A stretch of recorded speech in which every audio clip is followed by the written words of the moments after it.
अस्सलाम वालेकुम, टीम टैनअप की जानिब से बात कर रहा हूँ।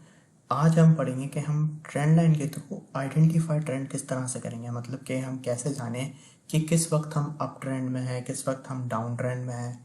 तो ये आज हम पढ़ेंगे बेसिकली। और मैं आपको सबसे पहले ट्रेंड लाइन का कॉन्सेप्ट समझा देता हूँ कि ट्रेंड लाइन किस तरह से वर्क करती है और वो आपके ट्रेंड को बताती है। तो ट्रेंड आइडेंटिफाई करने से पहले हमें ट्रेंड लाइन को समझना ज़रूरी है। फॉर एग्जाम्पल ये मैंने एक लाइन ड्रॉ कर दी, ठीक है ना, इसे हम बोलेंगे ट्रेंड लाइन। ठीक है, इस लाइन को हम बोलेंगे ट्रेंड लाइन। ये मैंने यहाँ पे ट्रेंड लाइन ड्रॉ कर दी। अब होगा क्या कि प्राइस जो होगा हमारा इस ट्रेंड लाइन के ऊपर मूव करेगा। जैसे फॉर एग्जांपल प्राइस ने यहाँ से सपोर्ट ली, फिर प्राइस ने रीटेस्ट लिया, फिर अगेन इस प्राइस पे सपोर्ट ली, फिर यहाँ से रीटेस्ट करके बाउंस बैक कर गया। फिर इसी तरह से इसी ट्रेंड लाइन पे सपोर्ट ली और एक अगेन बाउंस बैक करके प्रीवियस वाले से हाई एक प्राइस बना दिया। तो फिर अगेन टेस्ट किया और इस लास्ट वाले से अगेन एक हाई बना दिया। तो ये जैसा कि आप देख रहे हैं कि यहाँ पे जो प्राइस है वो एक ट्रेंड लाइन की सपोर्ट को लेकर एक हायर हाई बना रहा है, ठीक है ना। तो इसका मतलब क्या है, ये जो प्राइस है जो ट्रेंड लाइन पे आके सपोर्ट को कंफर्म करता है और बाउंस बैक करता है, प्राइस प्रीवियस वाले से न्यू हाई बना देता है। प्राइस के अंदर प्राइस यहाँ पे हायर हाई बना रहा है एक ट्रेंड लाइन की सपोर्ट को लेते हुए, ठीक है ना। ट्रेंड लाइन की सपोर्ट पे आता है, वहीं से बाउंस बैक कर जाता है और प्रीवियस वाले हाई से न्यू हाई बना देता है। तो इसका मतलब ये है कि जो प्राइस है हमारा वो एक अप ट्रेंड में चल रहा है। ये जो ट्रेंड है हमारा एक अप ट्रेंड में है। तो एक ट्रेंड लाइन के थ्रू हमने यहाँ पे पता किया कि जो हमारा प्राइस की मूवमेंट है वो अपवर्ड में है और प्राइस जो है हमारा अप ट्रेंड में है। तो इसी तरीके से हमारा अप ट्रेंड होगा जिसमें प्राइस आपका है हायर हाई बना रहा होगा, वो हमारा अप ट्रेंड कहलाएगा। अब इसी तरीके से मैं आपको एक डाउन ट्रेंड भी बता देता हूँ कि डाउन ट्रेंड किस तरह का होता है।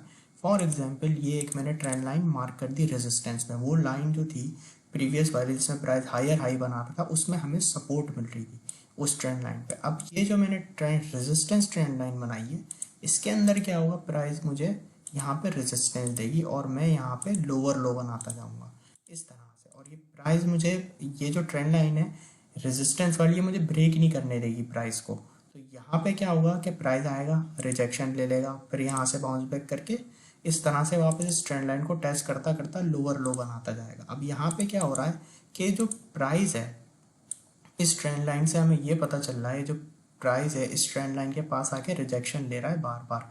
तो ये जो प्राइस यहाँ पे रिजेक्शन ले रहा है इस ट्रेंड लाइन के थ्रू, हमें ये पता चल रहा है कि अब जो हमारा ट्रेंड है वो डाउन ट्रेंड चल रहा है। प्राइस लोअर लो बनाता जा रहा है, ट्रेंड लाइन से रेजिस्टेंस लेता हुआ लोअर लो बना रहा है। तो ये जो ट्रेंड जो हमें पता चल रहा है इस ट्रेंड लाइन के थ्रू, इसके अंदर हम ये जान पा रहे हैं कि जो हमारे प्राइस की जो डायरेक्शन है वो डाउन साइड है और इस ट्रेंड लाइन से हमें ये पता चल रहा है कि जो हमारा ट्रेंड चल रहा है वो डाउन ट्रेंड चल रहा है। तो अब मैं यहाँ पे आपको चार्ट्स पे एग्जांपल दिखाता हूँ। फॉर एग्जांपल यहाँ पे ये मैंने बिटकॉइन का डेली टाइम फ्रेम का चार्ट ओपन किया हुआ है। अब यहाँ पे आप ज़रा एक बात को नोटिस कीजिए। अब यहाँ पे मैं एक फॉर एग्जांपल यहाँ एक ट्रेंड लाइन बनाता हूँ इस जोन पे। यहाँ मैंने एक बना दी ट्रेंड लाइन, ये मैंने एक ट्रेंड लाइन यहाँ पे बना दी।